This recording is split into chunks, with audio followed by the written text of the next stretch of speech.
का SCCN news के इस बुलेटिन में। आइए सबसे पहले नजर डालते हैं आज की सुर्खियों पर। सीताराम डेरा में तेज रफ्तार बाइक की चपेट में आने से 4 स्कूली छात्राएं गंभीर रूप से घायल। शहर में प्रतिदिन बढ़ रही आपराधिक घटनाओं को लेकर वरीय पुलिस अधीक्षक को सौंपा गया ज्ञापन। सीताराम डेरा थाना क्षेत्र में एक स्कूली छात्र की लापरवाही के कारण उसकी बाइक की चपेट में आने से 4 छात्राएं गंभीर रूप से घायल हो गईं, जिनका इलाज MGM अस्पताल में किया जा रहा है। घटना के बारे में मिली जानकारी के अनुसार घायल सभी सीताराम डेरा आदिवासी स्कूल की छात्राएं हैं और घटना के समय पैदल स्कूल जा रही थी। इसी बीच एक छात्र तेज रफ्तार से स्टंट करते हुए आ रहा था, जिसके अनियंत्रित हो जाने से चारों छात्राएं चपेट में आ गईं। सभी गंभीर रूप से घायल हो गईं, जिन्हें स्थानीय वासियों के सहयोग से MGM अस्पताल में भर्ती कराया गया। वहीं आरोपी छात्र को लोगों ने पकड़कर पुलिस के हवाले कर दिया। घायल छात्राओं में ग्वाला बस्ती की 8वीं कक्षा की प्रिया कुमारी और 11वीं की अष्टमी कुमारी, बिरसा नगर जोन नंबर 8 मोची बस्ती की 8वीं की शालू कुमारी और 11वीं की रश्मि कुमारी का हाथ और पैर टूट गया है, जबकि अन्य को सिर और अन्य हिस्सों में चोट लगी है। इधर घटना की सूचना के बाद स्कूल के प्राचार्य, शिक्षक और अभिभावक अस्पताल पहुंचे। वहीं आरोपी छात्र को पुलिस हिरासत में लेकर थाने में पूछताछ कर रही है। वो गाड़ी चला रहा था, अकेले चला रहा था, उसका बाइक का ब्रेक फेल हो गया था।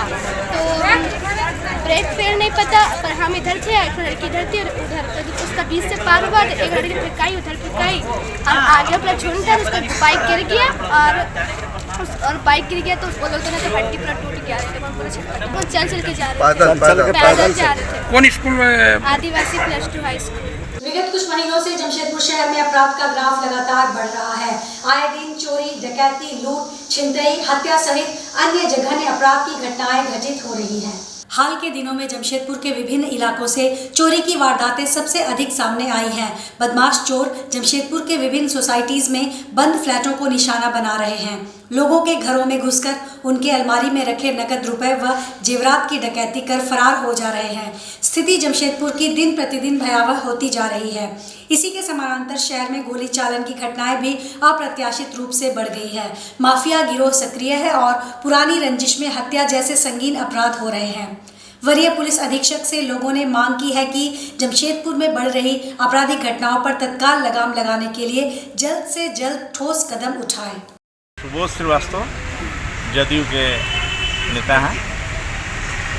आज सीनियर SP के यहाँ हम लोग आए हैं। ये प्रतिनिधि मंडल है जदयू का। आप देख रहे होंगे कि पूरे शहर में चारों तरफ चोरी हो रही है और कोई स्कूटी में जा रही है महिला, उसका चैन छीन लिया जा रहा है। सबसे बड़ा चीज़ है कि जो चोरी हो रही है वो चोर नहीं पकड़ा जा रहा है। आप परसूडी में देखिए, कदमा में देखिए, मानगो में देखिए, बिरसा नगर, मोहर्दा देखिए, कोई ऐसा इलाका नहीं है जहाँ चोरी नहीं हो रही है। क्वार्टर इलाका में और बदतर हालत है। तो ऐसे स्थिति में एक टास्क फोर्स बनाना चाहिए चोर लोग को पकड़ने के लिए। आखिर चोर पकड़े क्यों नहीं जा रहे? और इसको पकड़ना इसलिए ज़रूरी है कि जीवन भर की कमाई उसकी समाप्त हो जा रही है। 15 लाख 20 लाख उसका पूरा जमा पूंजी चला जा रहा है। ऐसा कभी ये स्थिति देखने को नहीं मिला। पहली बार ये स्थिति देखने को मिल रही है और जनता परेशान है। मिशन वात्सल्य योजना अंतर्गत बाल संरक्षण विषय पर 1 दिवसीय कार्यशाला का आयोजन पूर्वी सिंहभूम जिला प्रशासन की समाज कल्याण शाखा एवं बाल संरक्षण इकाई द्वारा सिद्धगोड़ा स्थित टाउन हॉल में किया। इस अवसर पर SDO शताब्दी मजुमदार ने बताया कि यह भारत सरकार की योजना है। मिशन वात्सल्य में वैसे लोगों को देखते हैं जिनके माता पिता का निधन हो गया है या केवल माता है। ऐसे माता पिता जो किसी गंभीर बीमारी से ग्रसित हों, ऐसे बच्चों के लिए हम लोग 4000 की राशि देते हैं। ग्रामीण क्षेत्र के लोगों को यह जानकारी अवश्य होनी चाहिए ताकि वैसे बच्चों तक लाभ पहुंचाया जा सके। एक परिवार में 3-3 बच्चों को यह लाभ दिया जाता है। उन्होंने बताया कि जमशेदपुर में सखी सेंटर भी है। 1 स्टॉप सेंटर रेड क्रॉस में है। उन्होंने बताया कि बाल विवाह के बारे में अगर जानकारी हो तो वह अवश्य बताएं। उन्होंने कहा कि ऐसे बच्चों को गोद लेने की प्रक्रिया है जिसमें कागजी कार्रवाई पूरी करनी पड़ती है। हम लोग चाहते हैं कि बच्चों का भविष्य सुरक्षित हो। कार्यशाला का मुख्य उद्देश्य ऐसे बच्चों को एक सुरक्षित माहौल प्रदान करना है। इसके लिए ग्राम स्तर तक बाल संरक्षण समिति का निर्माण किया गया है। यह समिति भ्रूण हत्या, बाल विवाह, बच्चों का गुम हो जाना आदि पर नजर रखती है। वहीं जिले के सिटी SP कुमार शिवाशीष ने बताया कि ऐसे बच्चों का पुनर्वास कैसे किया जाए, हम लोग 3 स्तर पर काम करते हैं। इसके लिए थाना, प्रशासनिक व्यवस्था, मुखिया सभी लोग यहां आए हुए हैं ताकि इन बच्चों का भविष्य सुरक्षित हो सके। वहीं बाल संरक्षण पदाधिकारी संध्या रानी ने बताया कि हमारा उद्देश्य है ऐसे अनाथ बच्चों की सही देखभाल हो, क्योंकि बच्चे ही देश का भविष्य हैं। कार्यशाला का आयोजन किया गया है। मिशन वात्सल्य में मुख्य रूप से 3 कंपोनेंट हैं। इसका उद्देश्य है कि हमारे चाइल्ड जो भी दोनों चीज़ें, child in protection of need of law, मतलब प्रोटेक्शन हो, या child in conflict with law, उनके रिहैबिलिटेशन को, यानी कि उनके पुनर्वास को कैसे कर सकते हैं, किस तरीके कर सकते हैं, उस संबंध में जितने भी सरकारी पदाधिकारी हैं उनको समझाया जा रहा है, उन्हें बताया जा रहा है इस बारे में। इसमें 3 कंपोनेंट मुख्य रूप से हैं। स्पॉन्सरशिप है, यानी कि बच्चे को कोई स्पॉन्सर कर सकता है, धना दे और जो बाकी चीज़ें उससे सहायता कर सकता है। दूसरा कंपोनेंट है एडॉप्शन, कि कोई अगर दत्तक पुत्र के रूप में किसी को या पुत्री के रूप में लेना चाहता है। और तीसरा कंपोनेंट है कि फॉस्टर केयर, मतलब कि घर जैसे माहौल में किसी को परवरिश करने के लिए हेल्प करना।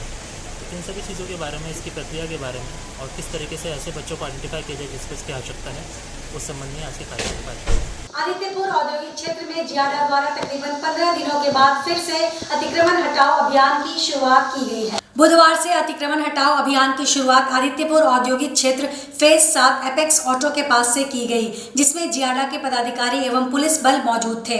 अभियान में मौजूद जियाडा के पदाधिकारी शनि तिर्की ने बताया कि पूर्व में मोहलत दिए जाने के बाद दोबारा से अतिक्रमण हटाओ अभियान की शुरुआत की गई है, जिसमें इस बार 200 से अधिक अवैध तरीके से सड़क किनारे अतिक्रमण कर बनाए गए दुकान, होटल को हटाया जाएगा। गौरतलब है कि टूसू पर्व के दौरान अतिक्रमण हटाओ अभियान का स्थानीय लोगों एवं संगठनों द्वारा विरोध करने के बाद अभियान पर रोक लगा दिया गया था, जिसे एक बार फिर जोर शोर से शुरू किया गया है। ये अतिक्रमण मुक्त करने का है। जो भी अपना अतिक्रमण किए हैं वो अपना सुरक्षा से हटा ले, इसी का चल रहा है अभियान। ये अभियान अभी चलता रहेगा, अभी 4 दिन तक चलेगा। ये 7 फेज वाला। अच्छा, इसके बाद बिको मोड है और ट्रेनिंग मोड है। बोलपुरी उत्कल समाज +2 स्कूल में बुधवार को वार्षिक उत्सव मनाया गया। इस अवसर पर स्कूली शिक्षा, साक्षरता एवं निबंधन विभाग के मंत्री रामदास सोरेन मुख्य अतिथि के रूप में एवं विशिष्ट अतिथि के रूप में पूर्व विधायक कुणाल सारंगी उपस्थित थे। मीडिया से बात करते हुए मंत्री रामदास सोरेन ने कहा कि 1968 से प्राइमरी कक्षा से इस स्कूल की शुरुआत हुई और आज यहाँ +2 तक की पढ़ाई होती है। उन्होंने कहा कि यह स्कूल सरकार से मिलने वाली कई सुविधाओं से वंचित है। यहाँ मिड डे मील मिल रहा है, लेकिन ड्रेस और अनुदान नहीं मिल रहा है। हम इस संदर्भ में शिक्षा विभाग से बात करेंगे। यहाँ पर उड़िया भाषा भाषी काफ़ी लोग हैं। भारत सरकार का भी निर्देश आया है कि प्राइमरी स्कूल से ही मातृभाषा की पढ़ाई होनी चाहिए। गोलमुरी उत्कल समाज के अध्यक्ष अनंत नारायण पांड्या ने बताया कि यहाँ पिछले 2 वर्षों से अनुदान नहीं मिल पा रहा है। सरकारी 6-7 टीचर थे जो रिटायर कर गए, अभी एकमात्र सरकारी टीचर प्रिंसिपल के रूप में है। इस अवसर पर लगभग 40 बच्चों को प्रमाण पत्र और मेडल देकर सम्मानित किया गया। गोलमुरी उत्कल समाज की ओर से वार्षिक उत्सव समारोह में मुझे आमंत्रित किया गया था, जिस पर मैं आया था। और ये हम सराहेंगे यहाँ के उड़िया समाज के लोगों को, जो 1968 से ही इस विद्यालय को, उड़िया भाषा भाषी विद्यालय को शुरुआत किया गया था। और आज वो विद्यालय प्राइमरी विद्यालय से मध्य विद्यालय से लेकर +2 विद्यालय तक समाज की ओर से संचालित है। लेकिन ये बड़ी दुखनीय बात है कि आज इतने वर्षों का कार्यकाल होने के बाद भी आज तक ऐसे झारखंड अलग राज्य में 24 वर्षों में बीत चुका है, लेकिन इसको सरकार से मिलने वाली जो सुविधा है, उस सुविधा से अभी भी ये विद्यालय वंचित है। जिस पर मैंने अभी डीओ साहब से बात किया, उनको हम कल तक सारे रिपोर्ट मेरे पास जमा करने का मैं निर्देशित कर दिया हूँ। आज के इस बुलेटिन में बस इतना ही। हम फिर हाजिर होंगे कुछ और नई खबरों के साथ। तब तक के लिए SCCN न्यूज़ की पूरी टीम की ओर से मुझे दीजिए इजाजत। नमस्कार।